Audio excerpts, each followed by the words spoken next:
L'objectif de ce tour aujourd'hui, c'est d'abord faire la promotion de la paix en Casamance. La paix en Casamance aujourd'hui, la boucle qu'on a empruntée aujourd'hui, cette boucle, il y a de cela 10 ans en arrière, 15 ans en arrière, personne ne circulait en cyclisme sur cette boucle. Si aujourd'hui on ose le faire aujourd'hui, on peut dire que les actes ont été posés et ces actes concrets aujourd'hui pour la paix en Casamance doivent être accompagnés par des initiatives pareilles. Maintenant, au-delà de ça, s'il y a la paix, on doit normalement faire la promotion parce que la paix déjà, on sent que la paix est installée parce que les cyclistes roulent dans des zones qui ont été en danger. Et aujourd'hui, ces zones-là, aujourd'hui, si on fait le tour, on vend la destination là, on essaie de voir les touristes qui seront ailleurs, vont dire que quand tu dis Thionkessil ou Moulamb, ils vont voir réellement que c'est des localités où il n'y a pas de danger parce que les cyclistes en roulent. Donc demain, on peut recevoir des groupes de touristes qui peuvent venir faire le circuit, même si ce n'est pas dans le cadre d'une compétition, mais ça peut être dans le cadre de cyclotourisme. Et ça, on souhaite cela. Et pour avoir cela, je pense qu'aujourd'hui, il est important que nos autorités puissent aujourd'hui accompagner cette initiative, comme d'autres initiatives qui vont naître aussi dans le cadre de la promotion d'une destination et de la promotion de la paix en Casamance.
affaire bi moom dafa métti nag dafa métti parce que dafa bari ngelaw te dafa bari door daanu yi ni tamit si kaw yoon bi loolu moo tax neexut daal neexut. yaa bari na waaye team moo liggéey équipe bi moo liggéey loolu waaw équipe bi moo liggéey Pax Global Cycling Club waaw secret bi mooy moom ngelaw bi dafa bari soo jëlee plateau bu mag bi si biir ngelaw bi yeneen saa yi doo mën a dem sa tànk yi dañoo pompé ba mu bari loolu moo tax da nga war a soraale plateau bu ndaw bi tamit léegoo-léeg nga jël bu mag léegoo nga jël bu ndaw bi waaye bul jël bu mag bi kese loolu moo tax moo mën a am speed tuuti.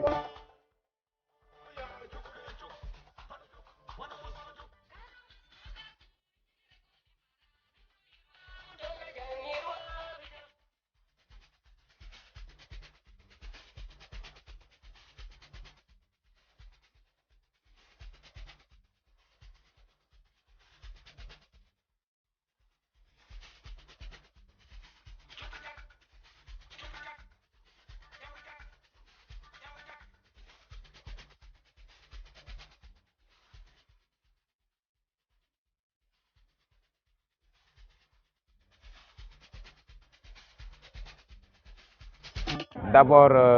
j'avoue qu'on a un sentiment de satisfaction totale par rapport à ce tour parce qu'on est à sa 3e édition et nous avons depuis le début marqué la présence des nations comme la Gambie, la Guinée-Bissau, la France et le Sénégal.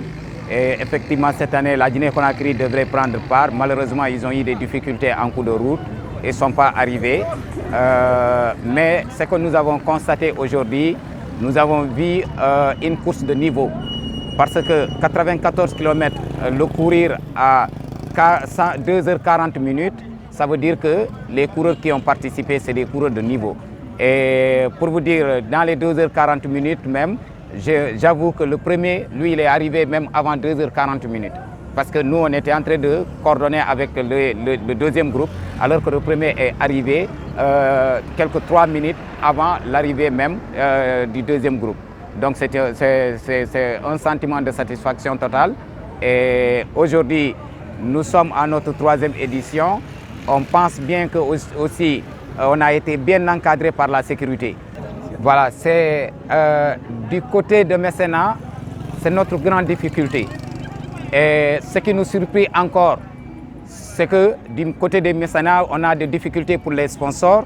mais pour nos autorités politiques, on a énormes difficultés pour nos autorités politiques, pour les mobiliser. Imaginez un tour aujourd'hui qui fait la promotion de la destination Casamance, qui fait la promotion de la paix en Casamance et qui fait la promotion du sport. Parce que le cyclisme, c'est le sport qui vend une destination, mais qui contribue aussi à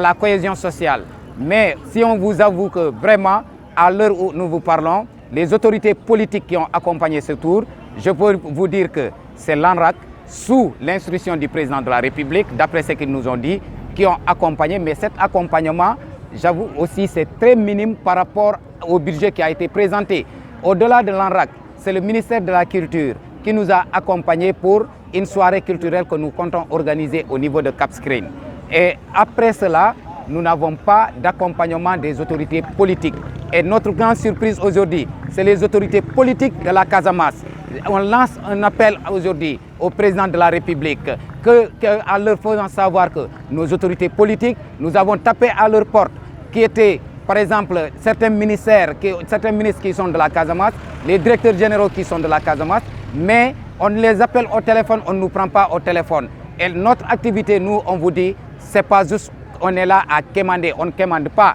mais on fait quelque chose qui répond aujourd'hui à leur responsabilité et ils doivent assumer leur responsabilité. Donc, tey ñu ngi leen di ne mbetteel bu mag a mag la ñu am ci tour international de la Casamance ndaxte depuis première édition ba tey ñu ngi gis ne ay internationaux ñoo fi ñëw tour boo xamante ne ñetti at mi ressemblé ay lu tollu ne Gambie, Guinée-Bissau, France, Sénégal et rawatul loolu ren Guinée-Conakry war a jëlee part malheureusement dañu panne ci yoon ñu am jafe-jafe mënuñu ñëw donc ci kaw loolu ñu ngi leen di xamal ne mbetteel la parce que tour bi dafa am niveau première bu jëlee première bi tey soo xoolee ba xool 2 heures de temps 40 minutes la ñu ko defee lu toll ne presque 94 kilomètres et 94 kilomètres dawal ko 2 heures de temps 40 minutes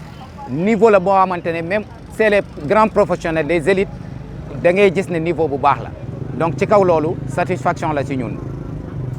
tey ñu gis ni justement seen banderole bi bëri na ay organisation est-ce que autorités yi dañ leen jàppale ci initiative. autorités yi c'est vrai mun naa ne quelque part am na autorités yi ñu jàppale luy dem côté administration ak commandement territorial su ma nee administration commandement territorial mooy ne d'abord gouverneur luy jëm côté gouverneur préfet yi lu raw loolu ñëw aussi si généraux yi parce que général bu nekkee ne Moussa Fall bu gendarmerie ak général boo xamante ne moo nekkee sapeur pompier ak général bu nekkee directeur national de la police ñoomu dañu leen saisir ñoom ñu joxe ay directives yooyu ñu jàppale ñu accompagner ñu sécuriser totalement suñu course bi loolu satisfaction la donc ñu ngi leen di gërëm di leen remercier et luy dem côté autorité politique yi foofu mooy jafe-jafe ci ñun parce que autorité politique yi soo xoolee tey accompagnement bu ñu am mooy ne ANRAC moo ñu accompagner ANRAC lu mu ñu accompagner c'est vrai dafa nekk loo xamante ne ñu ngi koy gërëm ñu ngi koy sant mais dafa néewi trop pour budget boo xamante ne tour boo xamante ne budget bi mi ngi tourné ci ay 40 millions pour bu ñu war a def tour bi dañu mujj fomp yeneen étape parce que mënuñu ko def budget boobu bu ñu la nee structure ANRAC ay 1 million la accompagner dafa néewi trop loo xamante ne war na mun a nekk mais aussi ñu ngi leen di gërëm parce que peut-être seen doole ak seen am-am ci loolu la amee mais dañu ne dañ ñu accompagner ci ndigal président de la république moo tax ne nu mu tuuti ñu ngi gërëm président de la république di ko sant parce que moom ndigal la joxe ANRAC pour que mu accompagner ñu mais accompagnement boobu dafa nekk loo xamante ne ñu ngi koy gërëm ñu ngi koy rafetul sauf que lu ñu demandé dafa néew trop par rapport dafa ëpp par rapport ñoom lu ñu agiré et bu jógee ci loolu ministère de la culture dañu leen demandé ne benn soirée culturelle la ñu bëgg a def Cap Skirring ñoom tamit ñu jàppale ñu comme soirée la du jàppale bu am doole mais quand même dafa rafet parce que moom lu ñuy def nii du domaine am dafa gis ne culture dañ ko ñambaas dedans rek mu accompagner ñu mais li gën a garaaw mooy ne lu mel ni ministère des sports lu mel ni ministère du tourisme lu mel ni ministère par exemple des infrastructures routières ministère des infrastructures aéroportières ay yeneen ministères yoo xamante ne ñeneen sax doomu Casamance yi ñoo fa nekkee ak directeurs généraux yi dañu leen solliciter toppaleen dem fa di leen woo téléphone du ñu jëlee téléphone donc lu gën a garaaw loolu moo gën a garaaw parce que pour man li nekkuñu di yelwaan lu ñu nekk di def dañ koy def pour Casamance développement Casamance ci kaw loolu man je pense que ñoom dañu war a jàppale gunge initiative yoo xamante ne moo war a nekk développement fii que bépp sénégalais bu nekkee feneen tamit ne ku ci mën a jàppale nga jàppale ci mais ñooñu yëpp tey banderole bi mi ngi fees ay logo yooyu ñu mel ne ay Auchan et autres du ma tudd seen tur peut-être mais partenaires yi bari dañu waxtaan ak ñun ñu ne ñu initiative bi baax na xëy na fii ba déwél dinañu xool nu ñu leen di accompagner mais apport bi ànduñu loo xamante ne dërëm la pour ñu accompagner donc loolu ñun nangu na leen kon ñu dugal leen ci suñu communication parce que projet bu ñuy liggéey du ren rek dañ koy liggéey dañuy gën a demaate bu soobee yàlla ñeneen peut-être ci ëllëg mun na am ne ñu ñëw fekk ñu apporter ñu dara moo tax ne ñu nekk vraiment ci lii nii donc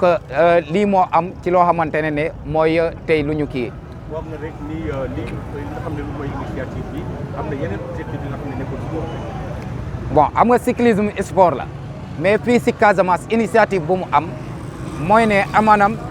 cyclisme dafa war a contribuer si la paix en Casamance dañu war a pédale bu ñuy def noonu pédale bu nekk dafay wone ne jàmm moo nekkee ci Casamance ndaxte yoon bu ñu jëlee tey fukk at ci ginnaaw fukk ak juróom ci ginnaaw tamit kenn mënul ñeme dawal vélo ci yoon boobu sooy dawalee xanaa nga dëkk foofu mais gan yi mënuñu jógee yeneen réew di ñëw di dawal foofu parce que ñëpp xam nañu ne situation Casamance nu mu meloon mais tey bu yàlla defen ne mu am ay actes yoo xamante ne loolu am na ci ñaari parties yi mii ci état mii ci MFDC ba tey yàlla def ne ñuy daw ci course côté yooyu ñuy ñëw mun nañu sant gërëm ne xamal ne loolu dafay contribuer di aussi yaakaarloo ñu nekk ci biti ay tubaab wala ñeneen réew xalaat ne tey jàmm mi ngi Casamance man de mun naa dem visiter buugul Casamance am na dëkk yu fa nekk comme Conké Seen comme nangam dinañ fa dem ñu dem ak suñu vélo dem visiter ñun ci loolu la ñu nekk di liggéey lu mun a tax ne nit ñi mën a ñeme di ñëw Casamance mais def promotion aussi destination Casamance xoolal rafetaay destination bi nu mu mel tey ku jëlee image yi nga xool nga même boo nekkee fan nga bëgg a ne ñëw Casamance xool Casamance nu mu mel donc lii doonul sport kese mais dafa nekk loo xamante ne dafay woone rafetaay Casamance woone jàmm Casamance.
What